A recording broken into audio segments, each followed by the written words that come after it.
simulcast of the Neil Haley Show and celebrity interviews live from the Grotto with Greg Hanna. Greg, what's going on, man? How are you? Hey, I'm doing amazing, and I'm very excited to talk to our guest today. Absolutely. And think about it. We're finally live from the Grotto. Yeah, That's we're true. finally live from the Grotto. Our guest today is Bailey Chase, and we want to thank INSP. We're going to talk about his latest project, but many other things as well. Actor Bailey Chase. Bailey, thanks for stopping by, man. How are you? Absolutely. I'm doing great. Great to be here. So thank you. Looking forward to it. I'm excited to talk with you, and I know Greg has the first question for you, Bailey. Yeah, I want to jump right in because you mentioned you're in Asheville, North Carolina. Yeah.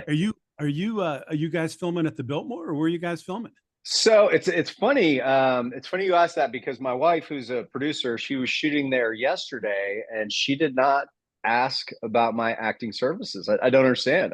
I was not invited to the Biltmore shoot yesterday. She does reality stuff. They were doing a documentary piece up there. That I have yet to work here in the state of North Carolina, but I'm hoping to soon. We moved here about 2 years ago and just love it. Oh, and fantastic. and that's got to be great. And the process and your journey as an actor, you got to say, wow, it's going full circle. So talking documentary, wow, that's Mhm. interesting as well. Is that what your wife is involved in the film industry Yeah. too?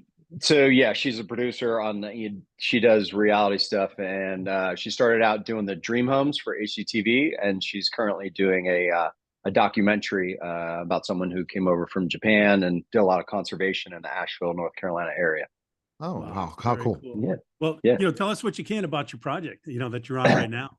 So Florida Wild, 1880s. I grew up in Florida. I'm a Floridian. I had never heard of Mayaca City before, but it's near Sarasota, Bradenton, about an hour and a half from where I grew up, and I just had never heard of it. It's swampy ranch land, like I mentioned earlier. There's a huge elephant sanctuary there, so I'm excited to check that out. But I'm going down there next week for a few weeks. I'm not exactly sure. Probably shouldn't name names because all the deals weren't finalized when we were talking NDAs and about. I everything, mean, Bailey, right? yeah, all the things they'll come after me. But yeah, Florida Wild independent feature, and excited to work again for the first time working in Florida, my home state. So I'm pumped. Awesome. We're gonna get to his latest project, Farhaven, which is Yep. funny because Chris Mulkey, my good friend Chris, we're gonna do a movie about the Road Warriors together. I was texting him yesterday saying, "Oh, by the way, do you know I'm interviewing everybody from there?" And he didn't mention it in the interview, but we'll get to it. Now, talk about your career, Bailey. How did it start? Did you always want to be an actor? Yeah, yes and no. And it's funny about Chris Mulkey. He and I worked on a show called Saving Grace earlier in my career. Maybe not as early in his career. And he was like, "Wait, you were on that show?" I was like, "Dude," I was like, "Yes, I was." But anyway, I love Chris. But to answer your question, go a little further back. I graduated from college in 1995. Talk about coming in full circle. I went to school up the road in Durham, North Carolina, played football at Duke, and I fell in love with the state. Always wanted to get back here. Moved to LA with $1 and a dream back in 1995, and I was lucky. I got in a class and started waiting tables right away. But within a year or two, I started making money in commercials. A couple years after that, I got on a show called Buffy the Vampire Slayer. Wow. And then I thought I made it, right? I was on TV. My Yeah. buddies could see me. I had like 2 lines an episode, but they had to pay me, so I was, it was a win-win because I wasn't that good at actor yet, and then I thought I'd made it, and then that they wrote me off the show. Buffy got a new boyfriend or whatever, and then I didn't work for like 2 years. All that money was gone, and I was caught up in all the stuff out there that the young actors in LA do. And I was like, oh, I'll never do a soap opera. And there I was, staring at 30 years old and broke. And I went and did a soap opera in New York. It was one of the best things I ever did. It was like boot camp of acting. You're on screen saying 30 pages a day, 3 days a week. And it also, got some money back in my pocket. Three of the best years of my life. I moved there right after 9/11. So it was a special time in New York. Felt very connected to that city. Reconnected with a lot of my college buddies who were working up there, and just great life experience. And then when that ended, I went back to LA, landed on Saving Grace that we just talked about, and then Damages, Longmire, Queen of the South, and Farhaven. So Wow. There you go. That's it. We're done. No, not at all. kicked I off? got a lot. We could talk so many different things that are, that's the one thing that Greg and I like is we don't know what our conversation is going to end up being. We have questions prepared, but you never know what happens in a conversation because that's what makes entertaining podcasts. But go ahead, Greg. Yeah, I was going to say, Bailey, did you get kicked away from Buffy for Angel? Is that what happened? No, actually, they kind of stumbled upon me and this other guy who played Riley. He was more the main squeeze. I was the side squeeze, if you will, for lack of a better term. We were right after Angel, and I don't know who came next. I mean, they were high school, then it was college, and I didn't watch the last season. So Do you sorry. still do any Comic Cons for Buffy? Not for Buffy. I started doing some more like cowboy stuff because of Longmire and things like Farhaven and that's a whole nother subculture. But I haven't done the sci-fi stuff in quite some time. Crazy. You know, when we interviewed Mulkey, was it last week? Yeah. I think so. Yeah. Yeah. Okay. He was talking about how he loves to be the bad boy. How about you? What's your favorite role? What do you like? You know, there's something to playing the villain. He makes a good one. I've been told I make a good one as well. I don't know if that's a compliment. But one of my earlier jobs was on. Hold on. Well, I did it. It's funny. You do it this long, and it's like, wait, which one am I going to talk about? So Cold Case was a really good one. That one's been rerunning a lot, but it wasn't a bad guy in that one. It was Criminal Minds, and I did 2 episodes. And then I've been told I'm the most hated man in the history of that show, which is saying something because they did 12 or 14 seasons. But I shot a very popular character, Garcia, on that show, who's a love. We got along fantastically. And then the first episode ends on a cliffhanger, and then they get me in the next one. But that was a really fun bad guy to play. But now here I am, talk about full circle. I'm playing heroes again, which is kind of nice. All right. So you keep talking about Longmire. It comes, I don't know. I swear to you. I mean, like a fly. So Longmire comes out everywhere. I'm going to give you an example while you answer a question. Tell me about Longmire because I've not watched it. Have you watched it, Greg? I watched a few episodes. I did. Yeah. I don't know what's worse. Like not watching it or watching a couple and being like, yeah, it's not for me. No, Longmire is it's funny, it was like the little engine that could. We started out on A&E. We didn't have a big budget, but a great team and camera crew. So it was a very ambitious shoot on these 7-day episode schedules. We did not have a lot of money. But the show, the landscape, we shot out in New Mexico, in and around Santa Fe, and the landscape became another character in the show. Fictionally set in Wyoming, based on a series of books. It came out right before Yellowstone, and that we talked about the popularity of the American Western coming back. And I feel like Longmire actually had a bit to do with that. It was a unique show at the time. There was nothing like it. Longmire, went from A&E to Netflix, and it had its run there. Then COVID happened, and everybody had to stay home. Everybody's like, "What's this Longmire? What is it?" They watched everything that was on Netflix, Longmire being one of them. So then we got a whole nother wave of fans. Then Yellowstone happened, knocked it out of the park. It's, Longmire times 100 in terms of success. And then so it kind of paved the way. And now everybody wants every network. So I get these auditions. And it's like, yeah, we want to make our version of Yellowstone / Longmire. So got it. That makes total sense. So I have to catch up to Longmire now. I think it's worth checking out. I'm going to go pull up who was in Longmire and say, okay. But go ahead, Greg, with your next question. I was going to give. I think I'm not have a shot. I could give him. Yeah, we could give him more reasons. We could, if it's. I'm not enough. No, anybody I interview, I become a fan of certain things. So, for example, I had somebody on, from some show, and I'll watch the whole thing and I'll stream it because that's my thing. Hey, because they're my friend now because they've been on my show. That's how you support things. But kind of talk about so Longmire got that Western bug going. Now, did you feel that after your part in Longmire kind of led to, hey, you are a guy that could be the Western guy? Yeah, and it was I played Branch Connolly, deputy sheriff. You find out in the first episode that I'm running against Longmire, the sheriff, for his job, and that maybe I'm sleeping with his daughter as well. So boom, let's just get that out of the gate in the first episode. And then the sheriff like sees that I'm running against him. Spoiler alert, but it's all in the first episode. He flips his 1980s Bronco. Boom, it's got great music. It's a really fun show. All of the main characters, other than mine, were established in the books. There were like 10 books when we started the TV show. Craig Johnson, there's more now, obviously. And so they had a lot of IP, a lot of material to draw from, but they put Branch into the TV show because they only had 47 minutes to tell the story, not 300, 400 pages, and they needed more conflict in the show. So Branch was a character who was good, but he wasn't always good, like the best intentions, but I'm going against the lead guy for his job. And by the way, I'm, dating your daughter and all the other things you're not supposed to do as a sheriff's deputy. But Bailey, but by the end, I think Branch is a good guy, and yeah, and maybe one of you the miss other him when he's stars gone. on the show with Bailey, A. Martinez, is coming on in 15 minutes, yeah, Greg. that's right. So we're hitting the Longmire long ball. That's it. A much better reason. You got Lou Diamond Phillips, you got Katie Sackhoff, you got Rob Taylor, Cassie Freeman. I mean, you got lots to look at on that show. Yeah.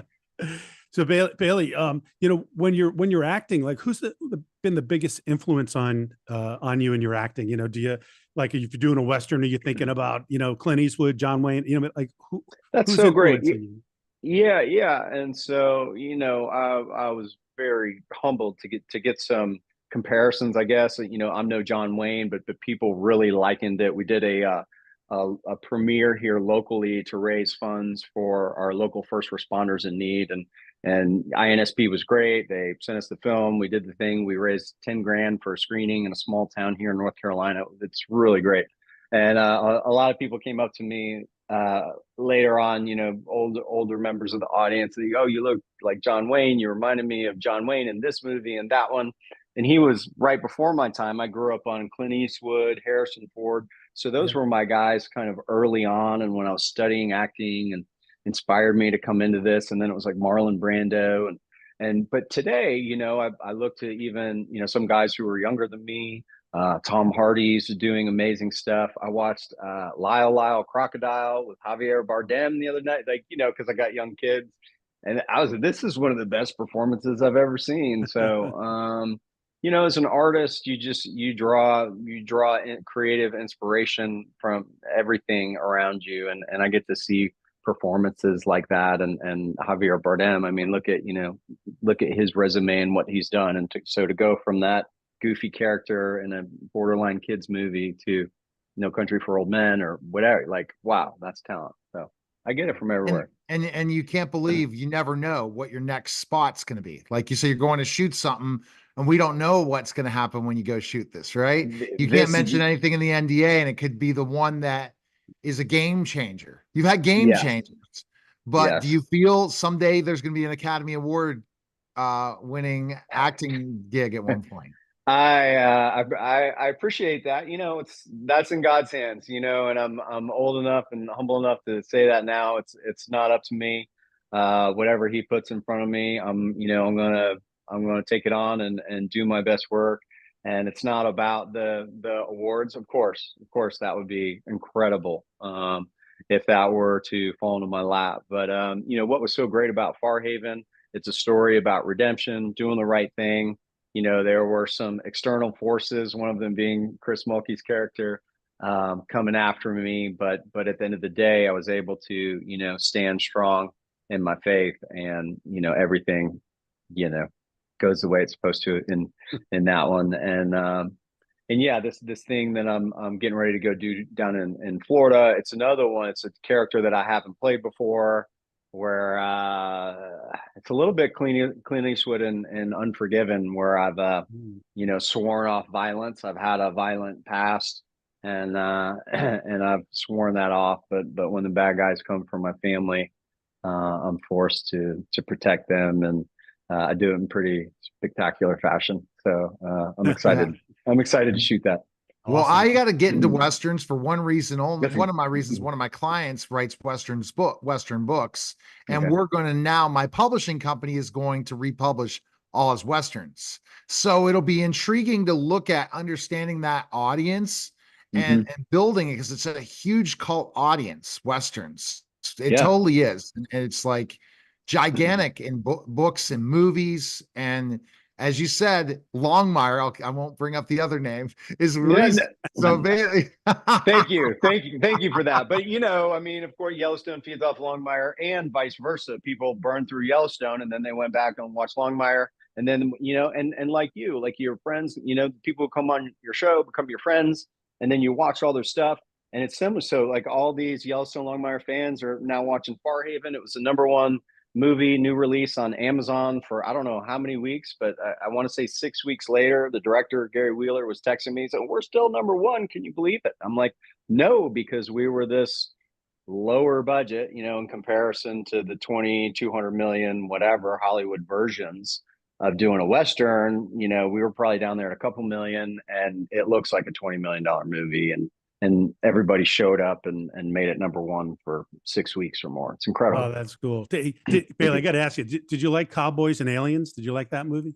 I did. Yeah. So that also has two of my favorite actors, obviously, and that was great. You know what was shooting at the time, right when my twins were born, that I really want to go back and see, that my buddy Zahn's also in Longmire. Zahn McLaren, who's in Dark Winds, he was on Westworld. So I got to go Dark back. Winds. So good. Oh, he's so good. Yeah. So not for nothing, but there's something coming up this season on Dark Winds that hopefully I can rejoin. We're going to jump into on. Farhaven, or INSP is going to get mad at me. Okay. And so again, I love INSP. And it's amazing. Bailey. I was working with INSP for just radio only, because I wasn't really into the video podcasting till COVID. That's when I took off doing more videos with celebrities. I hooked up with them, and that was when they just started original programming to the level it is now. So let's talk about Farhaven. You talked a little about the characters, talked about a little bit about Chris Mulkey, but let's hear the premise of the show. Well, so I'll start off with, so we talked about, I got out of college and started my career in 1995. So we're going up on 30 years now. And Farhaven's one of the best jobs I've ever had. So that right out of the gate, best cast, best crew. Incredible collaborative director in Gary Wheeler. He's one who he went to bat for me, took a risk to be like, this is my guy. And I hadn't played the hero in a while. And so for him to put me, #1 on the call sheet, lead of his movie, for a guy who hasn't really, done that. So kudos to him for taking that risk. The response has been great. Fortunately, I had that great supporting cast around me. So, but yeah, Hunter Braddock is the guy that I play, and he's just getting out of jail in the beginning of the film, and he has to, come back to his hometown, hat in hand, full of humility, and he wants to get, back with his children. And Bruce Boxleitner, I can't believe I haven't mentioned that name yet. Incredible actor, great person. Good horseman too. He comes flying up in the beginning of the movie, stops about 2 feet in front of me, and starts yelling at me to get lost, and then then there we are in the town of Farhaven, and the movie just takes off from there. Yeah, and Wow. Marty Cove as well. We're having Marty, but guess what? I have a special. We're going live, Greg, with Marty on Friday that I'm going to do. Are you really? Yeah, because, one of the biggest, I guess, Chris Mulkey's one of the biggest bad, yes. Now then Marty. Yeah. Yes. Right. Yeah. Yes. Martin Cove. So having those three in the room together, Bruce, Marty, Chris, I mean, that was amazing. And then Marty's son, Jesse, is in the movie, and he's incredible. We had a little, kind of a Butch and Sundance thing going there with me and Jesse, which was great. And he's also a good writer. And then, A. Martinez, and to get to work with him again at this time in his career, I mean, he's having a real renaissance. The guy's working all the time, and one of my favorite actors to work with. Wow, that's great. So let me just ask you a quick question. So you love acting, obviously, and you're great at it, which is so cool. What do you love most about acting, and what do you find the most challenging thing about being an actor? So that's a good question. The most rewarding is to be surprised in my work, to just show up and see what happens. Obviously, there's a lot of prep involved. Doing the same thing right now. There's the physical prep, but also the emotional and mental, everything else. And then to do all that and then let it go and get on set and then be surprised to have it go in a direction that you never anticipated. So that's the biggest reward, that human connection that you get with your co-stars. And then it's nice to see it, on the big screen when it's all said and done. You get a real, feeling of accomplishment when that happens. The biggest challenge, when you work and you have that experience and you're at such a high, the biggest challenge is kind of coming back home. Of course, it's great to see the family, but by the next day, you're like, okay, what's next? And Yeah. and that's the biggest thing, because you're up and you're down and you don't really know what's next. And I know that I have something coming up in the fall to go out to Utah, but once I get home from Florida, that I'm gonna have 6 months to be like, what's next? Yeah. And so that's probably the biggest challenge. And then I have a family of 5. I got 3 young kids and a wife who are dependent on me to bring home the bacon. So there's that. Yeah. Yes. Who's Yeah. next? I see that in my celebrity interview process. Who am I going to top? And you have that feeling. You're like, man. And it all started when I worked with Art Sears Radio Tour, who I'm working with again. And he's given me some crazy people you never thought I'd get to interview.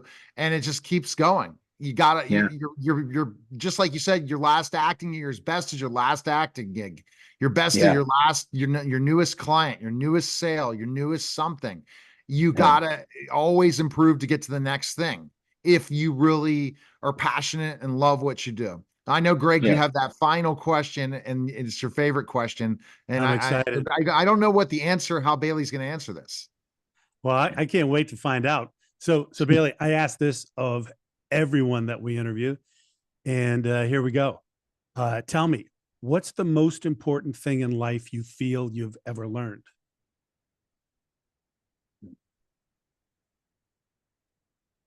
That it's not about me. We all got a role to play, and there's a bigger story happening. And to just show up and do the best we can and not be don't be hard on ourselves. That's what I would tell everybody. Cool. Yeah. He's a very humble actor, Bailey. That's what I would say, Greg. And that's the Very important humble. thing. Yeah. Very down to earth. And I know he knows it. But again, Duke, I'm bringing up Duke. Pitt beat Duke in Cameron Indoor Stadium this year. Yeah. I'm a Pitt fan, and that They're was not a the shock, only ones. right? Whenever we get lost a chance at to Wake beat last week too, but yeah. Oh no. So without Krzyzewski, you guys aren't the same team. Well, I don't want to take anything away from this team. This is Coach Shire's team, and they're great, but you can't win them all. And the important thing is to learn through failure. Failure is the biggest teacher, and it's gotten me to where I am today. I've had a lot more failure than success, and for college hoops, it's all about March Madness. So did right you, around the when corner. you played, we got to beat Carolina. We got to beat Carolina. When you played for Duke, did you was Duke good in basketball? Yes. So yes and no. So it was 180 degrees. So my freshman year, we won the second of the back-to-backs with Leitner, Hurley, Grant Hill. My senior year, Coach K got hurt. Cherokee Parks was my class, if you remember him. Yeah. Coach K threw out his back. Assistant coach came in, and they were terrible. And Duke football was top 20, and we went to a bowl game. Hey, see, that's another part of your story. How about that, Pitt? We didn't play Pitt at the time. Oh, no, we're going to go. Yeah, they weren't in the ACC back then. Go Pitt.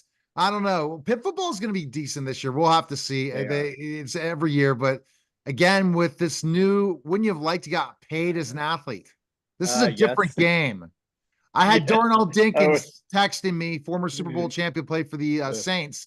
He's a former client of mine. He texts me. He says, "Hey, you want my son to be posting in Instagram for your business stuff?" I'm like, "Oh, this is what these kids are doing, and they get these little deals in the NIL." I know. It's a very interesting. They're making money. I got food points. Like I had a food plan. That's all my. I played D3 basketball at Western Maryland, which is McDaniel College, and so I understand the student athlete thing, but you must be a bright guy too, Duke. Oh my God. Well, Oh you my. know, The I snuck in the back door. Duke is the Yeah. Harvard of North Carolina, right?